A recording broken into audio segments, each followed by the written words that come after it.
What's up, good people? It's Diana here with the Passion of Business TV, helping you transition your passion into the business that you love. And it was getting a little too cold outside because I had to throw my hat on. So I always keep my hat like people carry their wallets. I'm that dedicated, especially in these random temperature days in St. Louis. But anyway, so today I went to go pick up my new seat for my bicycle because I was being abused, needless to say, by my last or the one that came with the bike. So I'm having to switch that one out. So I'm super excited about that. So I picked that up today, and I'm gonna make sure I got the tools and everything that I need to go ahead and throw that on and catch up to some of the sunlight that we have left and go for a little pedal around the house. So looking forward to that. But I was thinking about something today because I always like to have my headphones in. I always like to be filling myself with personal self-development material and all kinds of things like that.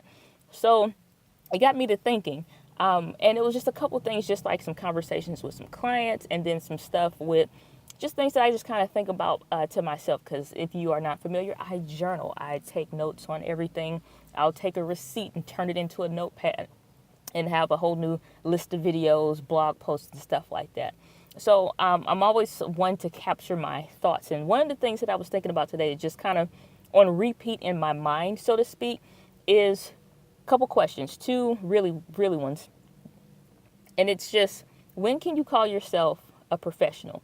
Because I coach startup entrepreneurs, and so that's always something that's a conversation topic. When can I call myself a professional? Or maybe I should do this for free or for, a really discounted rate when I'm first doing something or something like that.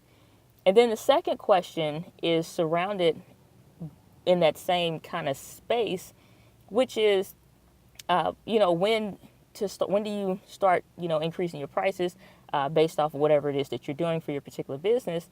Because again, it ties into that professionalism and what you believe your professional level is. And so it just got me to thinking, like, when do you call yourself a professional?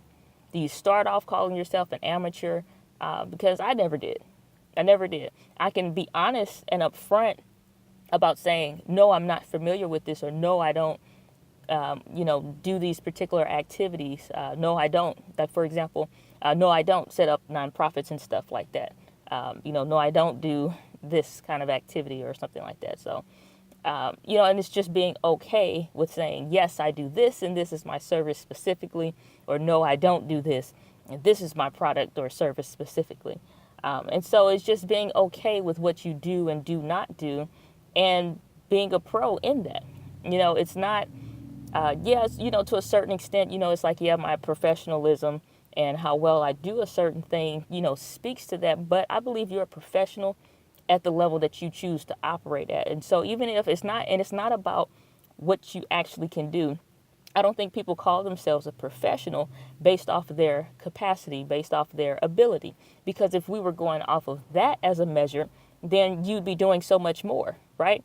And so one of the things that I wanted to talk on and speak to in this particular video, just as I'm, picking up the stuff for my cycling and things like that, and I was just thinking, like, should I call myself a cyclist? And then immediately my other self chimed in my subconscious mind is, yep, you're a cyclist. Why? Because I feel like one, because I'm as excited as one, because I'm, getting involved in the community like one. I'm doing everything else. And all those check marks and checking those boxes off doesn't make me a cyclist. I'm one because I believe that I'm one. And so it's the same thing when you're first getting started in your business. When are you an artist? When are you a chef? When are you a professional technician? When are you a stylist? When do you actually become all of this stuff? A lot of times we like to measure ourselves based off of what somebody else says or what somebody else does, or do you have a degree in this, or do you have this and this? And I don't think that that's a measure of skill. I don't believe that that's a measure of what it is that you do. Now, it's one thing if you are talking about specialized knowledge. Like, if you are an astronaut, you need specialized knowledge to become an astronaut, no question about it. However, at the same time, do you become one at the moment somebody hands you the paper, or do you become one the moment that you believe that you are one? And so I believe that you are it when you believe that you are one. Now, my legs are still ramen noodles when I get ready to ride on my bike. And, I'm still very much so, out of breath and haven't built up my endurance just yet. But again, I don't think that that factors into the way that I feel, as dedicated as I feel, as committed as I am, just how excited I am when I think about it and just how I feel. No different than about any of the other things, when I was playing music and I was writing music and I got a chance to direct and all of these different things, just within the field of music. When do you call yourself a writer? When do you call yourself an actual poet versus somebody that just likes to write poetry? So be okay with being whatever that professional title is. You are that when you believe that you are. And so it's never about any particular skill. Sometimes, like I said, for those, the astronaut, brain surgeon kind of stuff, we want to make sure you got some check marks on that one before we let you cut somebody open. However, for the large majority of us entrepreneurs, and it's not to disrespect anybody that does have all of those accolades, or if you achieve those at a later date or anything, it has nothing really tied to any of that. It's just simply, when do you believe in yourself enough to call yourself that thing?